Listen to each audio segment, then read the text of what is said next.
Saludos, amados, les habla Serafín Contreras Galeano, profesional pastoral en adicción sexual, y estamos tocando ahora el tema Biblia y sexualidad. Por mucho tiempo parecían irreconciliables estos dos temas. Yo comencé a asistir a la iglesia a los 16 años y este fue un tema que no lo escuché abiertamente. Y menos el poder entender que definitivamente la Biblia sí habla de sexualidad. Y en días en los que esta sociedad se ha desbordado en temas de adicciones sexuales, perversiones, múltiples infidelidades, incluso dentro de los matrimonios cristianos o jóvenes que están jugando con el sexo, el avance de la pornografía, que está llevando a una generación a un proceso adictivo. Entonces nos lleva a cuestionar muchas cosas y preguntar qué es lo que la Biblia dice al respecto. En su libro Cartas del Diablo a su sobrino, del autor C.S. Lewis, de un reconocido escritor y teólogo de años pasados, en esa carta al diablo, del diablo a su sobrino, el diablo Scrutopo, ese fue el nombre que aparece allí en el libro de Luis, para dárselo al enemigo, trata de explicarle a su sobrino Worwood lo que le parece más atroz y falso acerca de Dios. Note, y le dice que está realmente decidido, que Dios está realmente decidido a hacer feliz a las personas y que incluso las partes austeras de su programa, como las disciplinas espirituales, en realidad son artimañas, engaños inteligentes para hacer que las personas sean más felices. El diablo le dice a su sobrino, Dios es un hedonista de corazón. En otras palabras, que busca su propio placer. Y el enemigo le dice a su sobrino, todos esos ayunos, vigilias, todos los clavos y las cruces son solo una fachada, solamente son como espuma en la playa, porque mar adentro, el mar de Dios, en el mar de Dios hay placer y más placer. No es un secreto porque dice en la Biblia que a su diestra hay delicias para siempre.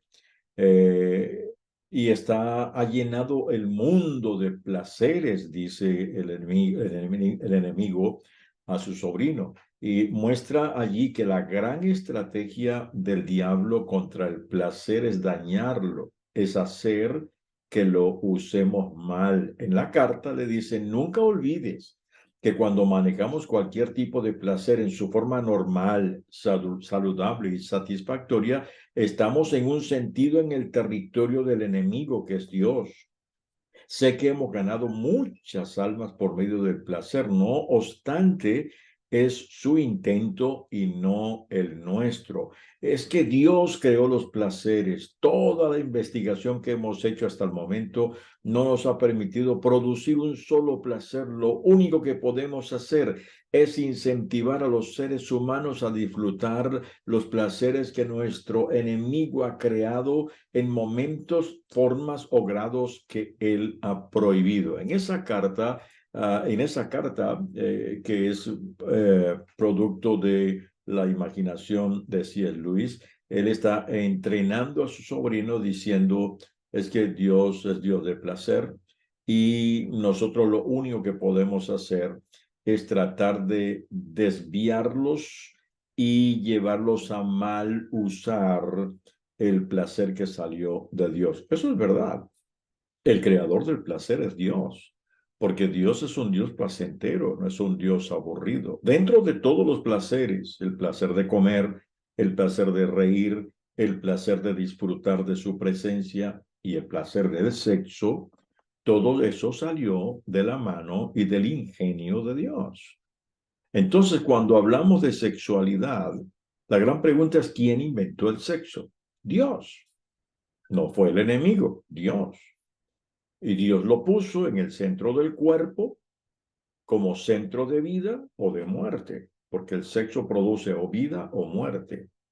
Bien, si la Biblia habla de sexo como la obra de Dios, entonces tenemos que hablar de sexualidad.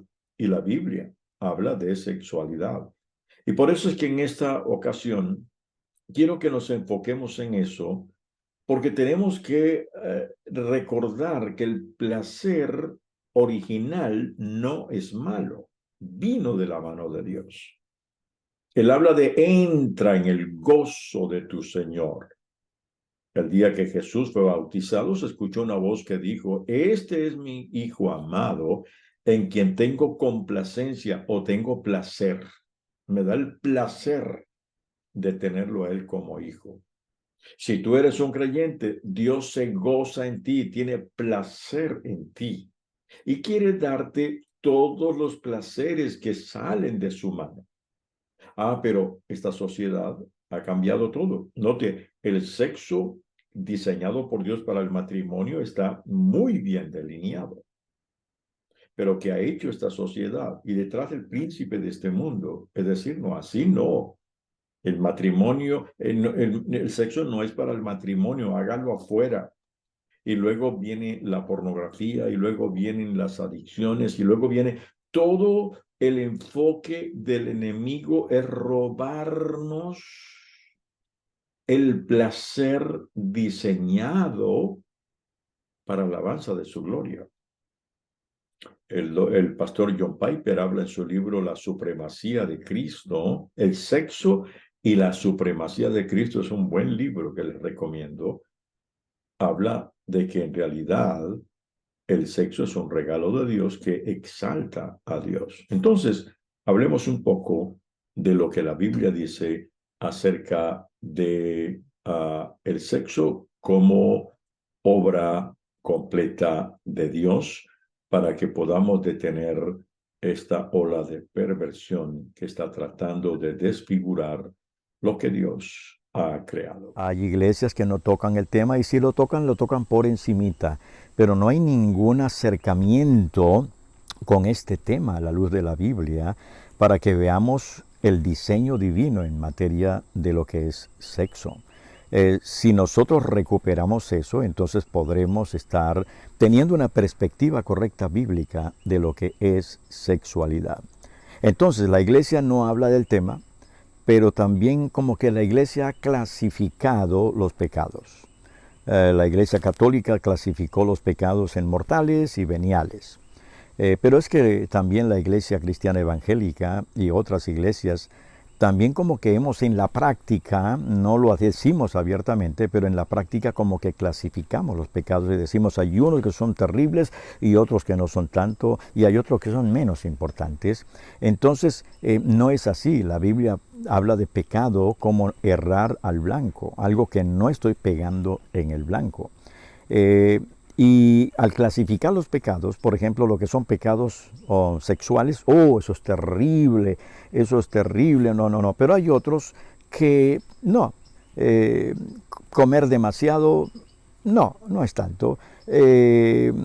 Licor o cigarros, no es tanto. Juegos de casino que comienzan en las tabletas, no, tampoco es tanto. Pero resulta que están en el mismo paquete. La Biblia no clasifica los pecados. En la lista está diciendo, todo esto te lleva a tomar decisiones erradas y no pegar en el blanco. Entonces tenemos que, quizá por eso, por clasificar los pecados, es que no se habla del tema. O porque eso es terrible, eso mejor no se toca, pero esto sí se toca, pero a veces no. Entonces, a veces, por ejemplo, ¿qué pasa en la iglesia?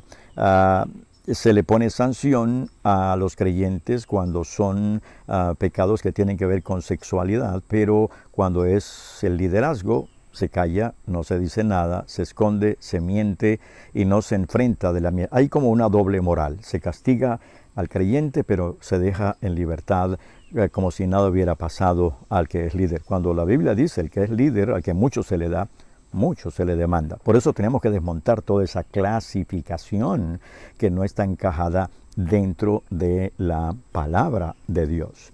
Cuando uno pone todo en la perspectiva correcta, entonces ahí viene la entrada de lo que la Biblia dice, porque al no clasificar la Biblia, los pecados, sino decir todo pecado es un solo paquete, todo tiene que ver con errar al blanco.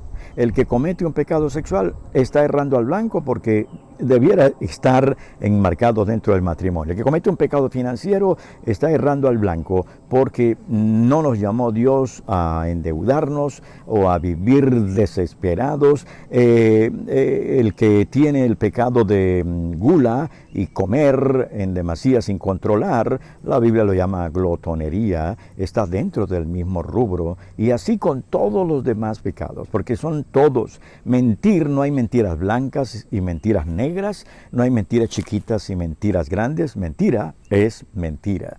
Deshonestidad, no, es igual. Por ejemplo, yo que trabajo con adicción sexual, ¿qué es lo que uno ha encontrado? La adicción sexual, y se ve mucho más en el pueblo cristiano, la adicción sexual es la única enfermedad que convence al ser humano de que no está enfermo. Porque el que está batallando con cualquier tipo de adicción, no solamente con sexualidad, puede ser alcohol o cualquier otra cosa, la persona dice, no, yo lo manejo, yo de esto salgo, no estoy tan hundido, no estoy como fulano, no hago esto, no hago lo otro, yo sé cuándo parar. No, llega un momento en que no se puede parar. De manera que por eso es que todo tipo de adicción la adicción es la única enfermedad que nos convence de que estamos sanos, cuando en realidad no estamos sanos. Por eso, desde esta perspectiva, vamos a encontrar que la Biblia es muy clara, es el libro honesto, no esconde nada. No dice eso, no lo toquemos, no lo digamos. ¿Qué van a pensar de mi siervo David? ¿Qué van a pensar de Salomón? Oh, no, pongámoslo más suavecito. No, Dios dijo, ponga y narra los pecados sexuales, pero también las consecuencias. No para condenar, sino para que la persona despierte y diga, yo no fui llamado a esto, yo fui llamado a otro nivel. De manera que entonces entremos ahora en materia y platiquemos acerca de cómo la Biblia habla desde Génesis hasta Apocalipsis de sexo. Pero sexo en la perspectiva divina, pero también no esconde los errores de los hombres y mujeres que fueron importantes en la Biblia, sino que Dios dijo, escríbanlo todo. Yo he dicho, si nosotros hubiéramos escrito la Biblia, hubiéramos dicho, no ponga eso de David, no ponga eso de Salomón, ¿qué van a pensar de mis siervos? El Señor dijo, póngalo todo, pero ponga también las consecuencias. ¿Por qué? Porque es un libro que contiene las instrucciones de Dios, de las cuales Jesús dijo, cielo y tierra pasarán, mas mi palabra no pasará. En materia de sexualidad, algunos dicen, no, es un libro anticuado, eso era en el tiempo antiguo, ahora estamos en una era posmoderna, este es el mundo de vivir como uno quiera. No, los principios de Dios se mantienen, no importa la geografía, el tiempo, el ambiente, la cultura, se mantienen porque son la roca firme. Entonces vamos a hablar entonces de cómo la Biblia habla de sexualidad para tener una sexualidad completamente sana. Muy bien, siendo que ya hemos tocado el tema de que la Biblia no es un libro que está sellado para que nadie lo lea en ciertas partes. De hecho, en el tiempo, cuando yo era niño, era prohibido en la religión popular que mi familia pertenecía leer la Biblia porque decían que la Biblia lo tornaba a uno loco. Pero no, la Biblia está abierta, no tiene ningún cierre, ningún candado, menos en materia de sexualidad. Por lo tanto, lo que vamos a hacer en esta ocasión, vamos a hacer un recorrido rápido porque hay muchísimo material de esto, usted lo puede conseguir en toda la Biblia, pero hacemos un vuelo panorámico de lo que la Biblia dice al respecto en cuanto a sexualidad y cómo narra los hechos sin esconderlos. Así que vamos a hacer este recorrido. Bien, la Biblia entonces sí habla justamente de todo lo que es sexualidad, porque la Biblia, como dije hace un momento, es el libro más honesto entre Dios y el hombre. Hay una transparencia completa. La Biblia no esconde nada. La Biblia habla de la luz. Si andamos en luz, como Él está en luz, tenemos comunión unos con otros. La sangre de Jesucristo los limpia de todo pecado. Entonces hemos sido llamados justamente a vivir sin máscaras. porque la palabra de Dios no le guarda la reputación a sus actores. Uno no encuentra escondiendo que no digan nada porque le daña la reputación al rey David, a Abraham, a Jacob. No. Nosotros quizá tendemos a tapar para guardar la reputación, pero la Biblia no oculta absolutamente nada. Veamos como mencionamos al inicio, Cantares. Cantares capítulo 4, verso 3 al 5. Mire toda la sexualidad que hay en el libro de Cantares. Tus labios son como una cinta escarlata. Tu boca me cautiva. Tus mejillas son como granadas color rosa detrás de tu velo. Tu cuello es tan hermoso como la torre de David. Está hablando Salomón de la Sulamita. Adornado con los escudos de 1000 héroes. Tus pechos son como 2 cervatillos, los mellizos de una gacela que pastan entre los lirios. Ahí hay una sexualidad abierta, no está sellada, no está tapada, está abierta. Todo el libro de Cantar de los Cantares lo debe leer todo matrimonio, porque es el manual de sexualidad e intimidad. Entonces, si la Biblia realmente habla justamente de todo lo que es este tema, la Biblia no es condenada de sexo, porque más bien nos muestra las consecuencias, el efecto, lo que se cosecha de una sexualidad practicada fuera de los principios eternos y divinos, lo cual sabemos, violación de principios, tarde que temprano va a recibir las consecuencias.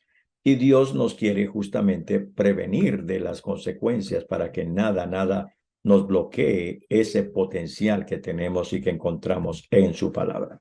Veamos el recorrido general. Comencemos desde Génesis. Génesis capítulo 6, verso 1 al 5 muestra cómo los hijos de Dios y las hijas de los hombres se mezclaron cuando Dios había dicho que no se mezclaran. No se sabe quiénes son los hijos de Dios. Algunos dicen que son los descendientes de Sem, otros dicen que no, que eran ángeles. No hay prueba sobre eso, porque la Biblia dice que los ángeles son asexuales. Pero eran hijos de Dios e hijas de los hombres, está diciendo, como paganos, los que no tenían la misma situación. Ellos se volvieron unos con otros en una promiscuidad y una absoluta desobediencia que trajo como consecuencia el diluvio. Note que en este cuadro vamos a tener la cita, la relación parentesco entre los que cometieron la sexualidad, tipo de conducta y el resultado.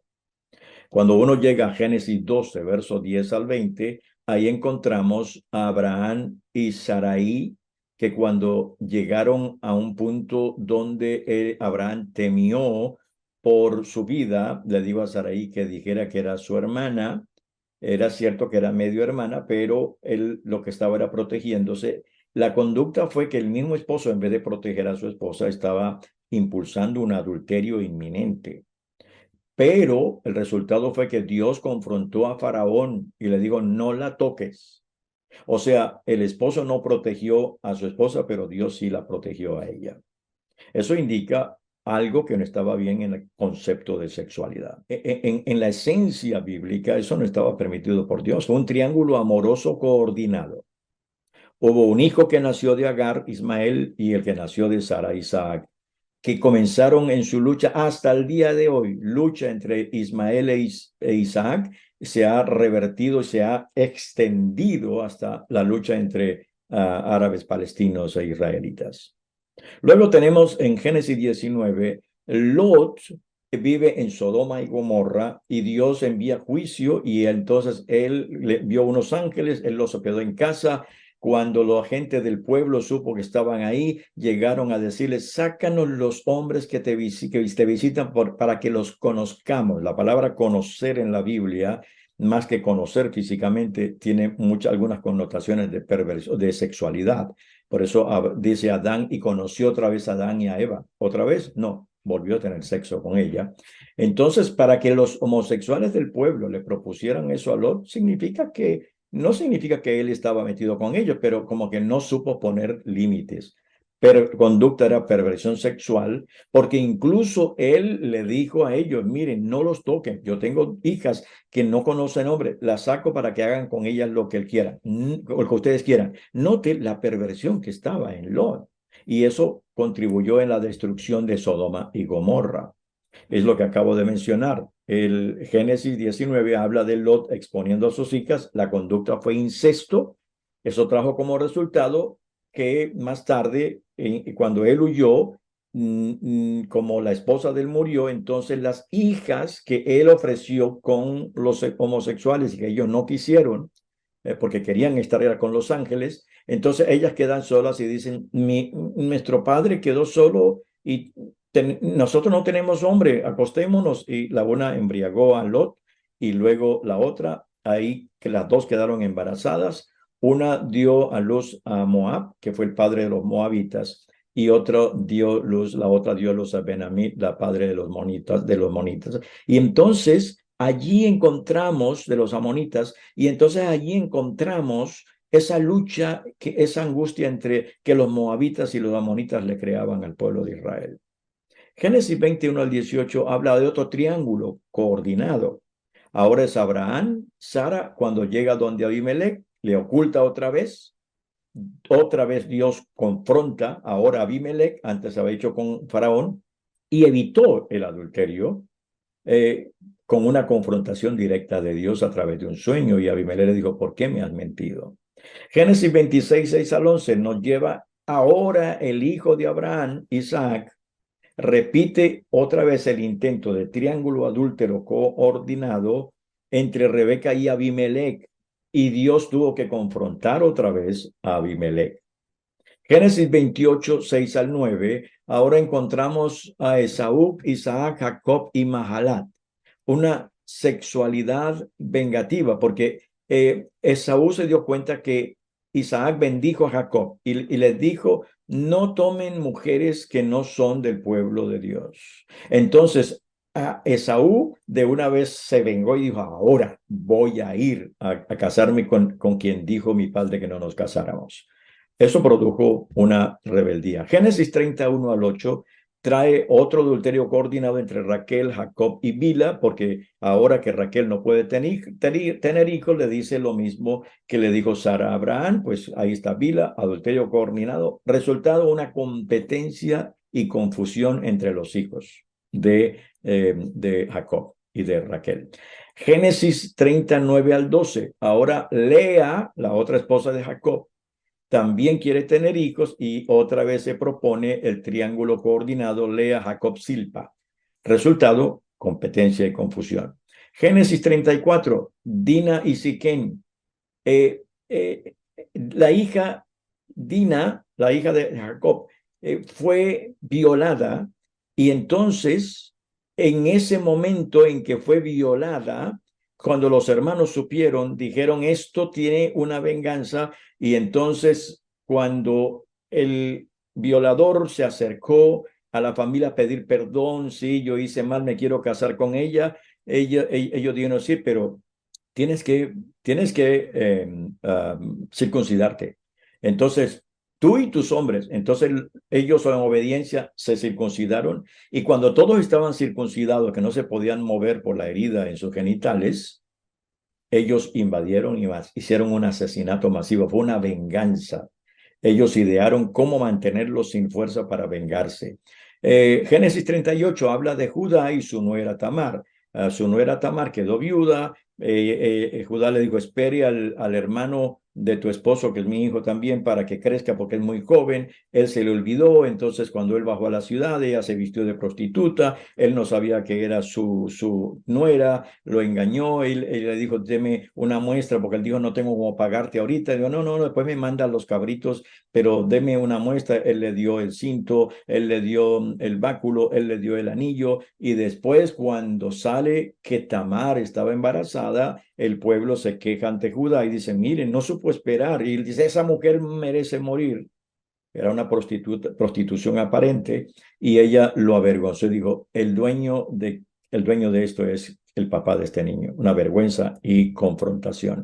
Vemos lo mismo con Sansón y la Filistea, una sexualidad caprichosa, rebeldía. Luego vemos a Sansón y la ramera de Gaza, y fue una sexualidad caprichosa y era un autoengaño porque él creía que podía seguir haciendo lo que quería sin consecuencias. Luego lo encontramos con Sansón y Dalila, una sexualidad caprichosa que lo llevó a perder el ministerio porque reveló el secreto de su fuerza.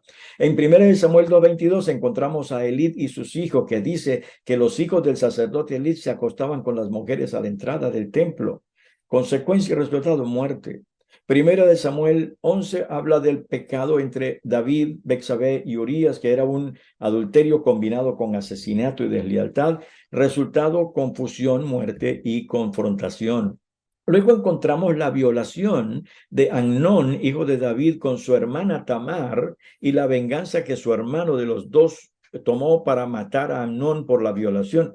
Y todos dijeron, no, de esto no se habla. Absalón dijo, no digas nada. Violación y silencio, resultado asesinato, rebeldía y exilio.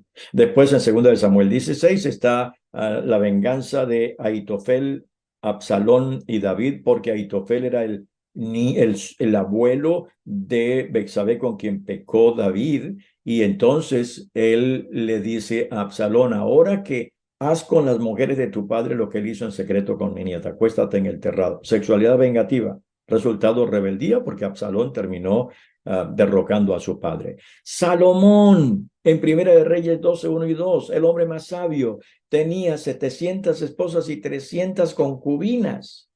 ¿Eso qué significa? Sexualidad insaciable, corazón apartado del Señor, por lo tanto trajo un reino dividido. Ezequiel 16 es el libro más cruel donde Dios confronta a Jerusalén con su sexualidad pervertida y confronta divinamente. Y termina, hay muchos más, solamente hice un vuelo de pájaro, Apocalipsis 2, 20 y 21, cuando el Señor, escribiéndole a la iglesia de Tiatira, dice, pero tengo contra ti a Jezabel, esa mujer que conduce a mis siervos a fornicar, y la tiraré en cama con un sufrimiento de cama para que se arrepienta. Todo esto que nos indica, definitivamente nos indica que evidentemente la Biblia sí habla de sexualidad.